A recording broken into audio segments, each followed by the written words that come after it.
Good. There's the 4th of May, people. I'm back after 1 month. Bam. Let's go. Feels weird now.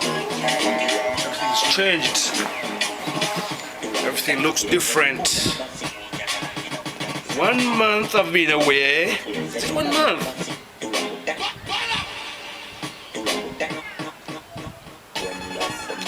The Makerere High School class of summer getaway update. So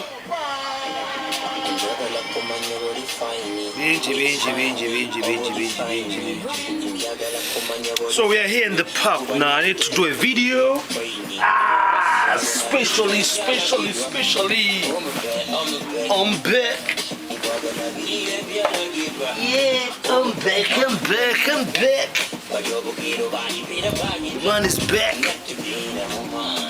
I'm back.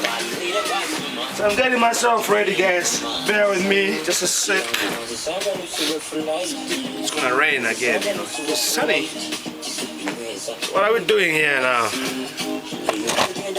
It feels awkward coming back just to record, but we need to get things done the right way before have a drink. Yeah. Let me tell you a story. I've got 4 things happening right now on my schedules. We corner on the 4th of June. The Makerere High School Summer Getaway, 30th July. The Busoga College Mwere Annual Reunion Obis Dinner. You get the fix? So let's get busy now. So I'm hands full. So the man is hands full, busy. There's a poem here. Victor special requested me to give it a take. Let's just make sure we are getting things right. Yeah. What do we have? The man is back. Not yet. Yolaba? Not yet.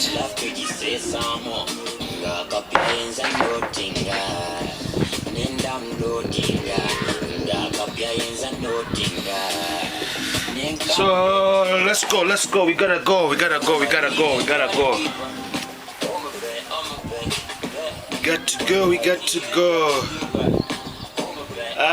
And level 3 you have to pay another 400. No. It's confused. How much?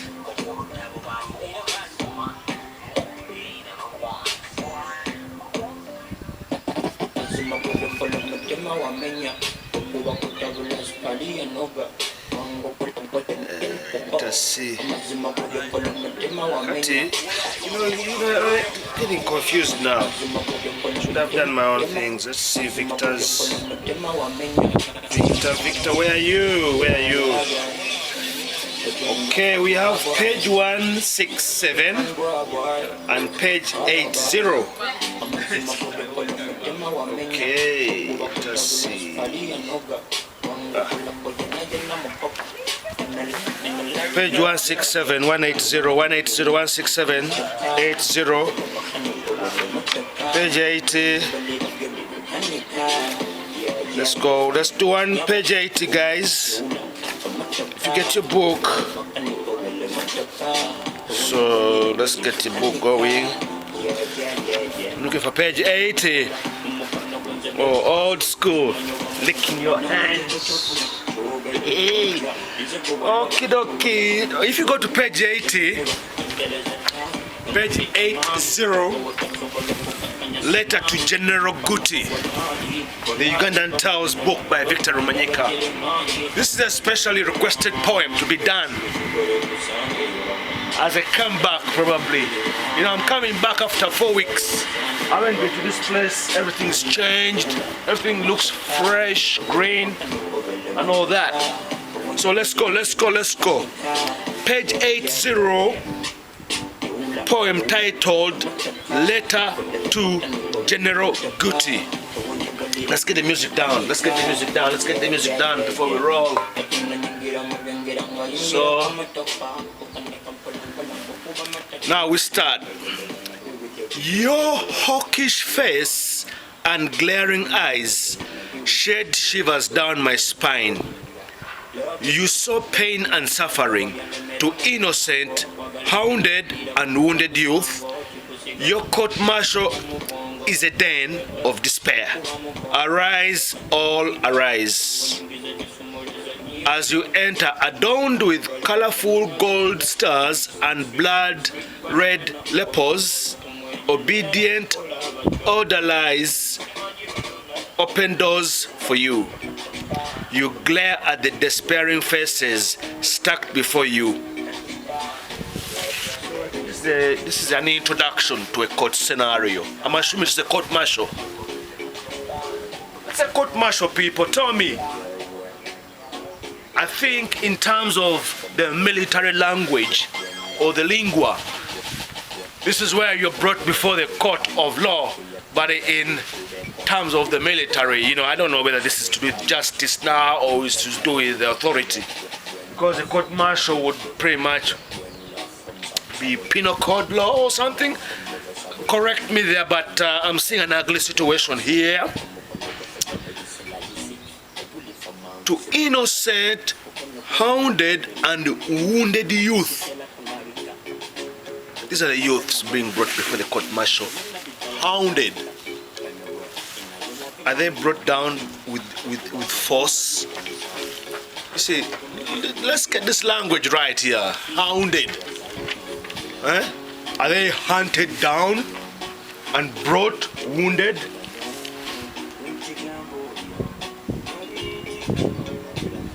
In the cage, dog, your blazing wide eyes, devoid of empathy, adjourned, you declare, to a date to be fixed, before shuffling your heavy frame, puffy cheeks and oversized jacket, out of the shame sitting.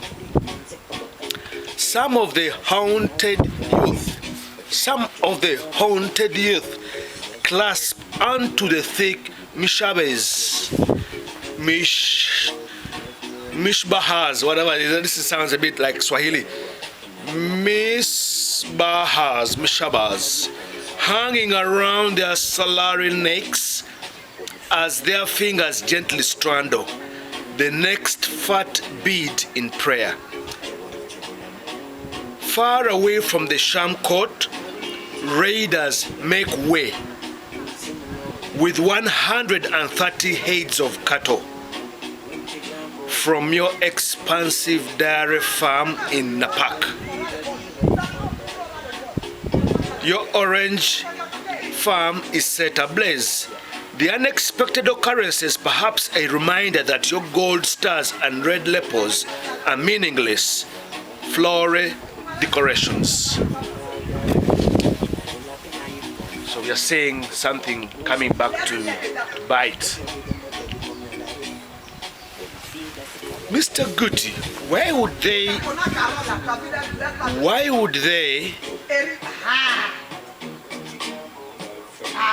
set fire on your farm?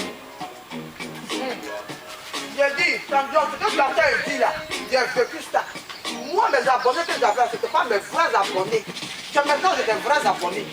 Mes abonnés là, c'était les E40. Mes abonnés, je n'avais pas d'abonnés. Sorry guys, sorry guys.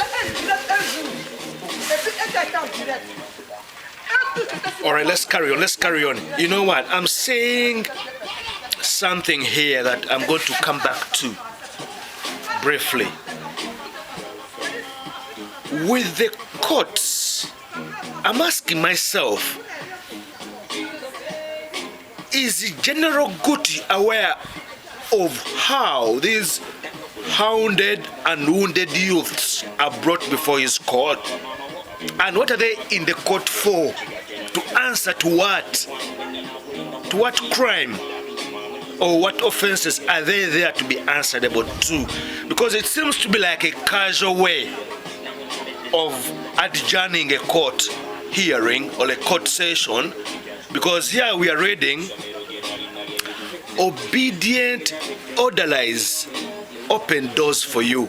You glare at the despairing faces stacked before you in the caged dock, your blazing wide eyes devoid of empathy, adjourned, you declare, to a date to be fixed before shuffling your heavy frame and puffy cheeks. So I mean, so you're brought before a court-martial, you hounded, wounded, you're in a cage, and then the presiding quote-unquote judge walks in casually and then adjourns the, you know, this is a farce. Is it a joke? Is it a laughing stock? Guys, what's going on here, man? Let's get down there. Let's get down there. One of the sham sittings. Out of the sham sittings, some of the haunted youth clasp onto thick mishabahas, hanging around their slurry necks. So are they being punished by virtue that they are being brought to the court-martial and General Gutti is acting out of empathy? What's going on? Is he empathizing with the youths when he sees them looking at their most vulnerable? You see, this is where the law and justice play hand in hand with each other. They are all bedfellows. So I've been given the authority, but I can't use my authority, because if he was judging these youths who have been brought in, what crime have they committed? Tell us. You see, these are the ironies, political ironies. However, this is where Victor makes it very interesting. However, far away from the sham court, raiders make away with 130 heads of cattle from your expansive dairy farm in Napak. Punishment. You see, this is not a vendetta, because, you know, cows wouldn't be equivalent to what these young youths, hounded and wounded, are being exposed to. You see, the unexpected occurrences, perhaps a reminder that your gold stars and red lepers are meaningless flowery decorations. The conversation continues. So what we're saying here that is this a litmus test telling us what can befall? You see, we have to be fully aware of many things here. And why is it a letter to General Gutti? Isn't he listening? And why does Victor use the words like hawkish face and glaring eyes? You know, hawkingly. You see, you have to use your imagination here when you are reading something. And you want to paint a picture that your audience wants to get into. Glaring eyes. Hawkish eyes. That gives me the impression that he's aware of all the misgivings. You see, there's the guilt passion. Guilt can wear you, and you obviously would show your guilt that you're here not to serve justice, but, because justice has to be delivered. You know what I mean? Otherwise, there's no rule of law. So what is the rule of law? You're given power. But is a court-martial a jurisdiction of authority and fairness? The conversation continues. So let's get this poem in context, that it is written as a letter that General Gutti has to read. They are addressing him in terms of a message to a date to be fixed before shuffling your heavy frame, puffy cheeks and oversized jacket out of the sham sitting.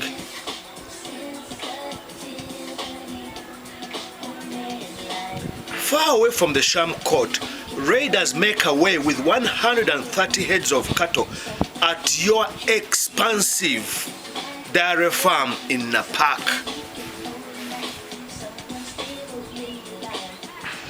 Was the sudden withdrawal while in session a warning that he had received some message that things weren't good? Was he making an escape to protect what he had heard he was losing? This is selfish, greed. Greed, you leave what you already have for something else that you think you should have as well. Or, it's a conundrum. So let's get this poem in context as it is, and then we jump on to the next poem.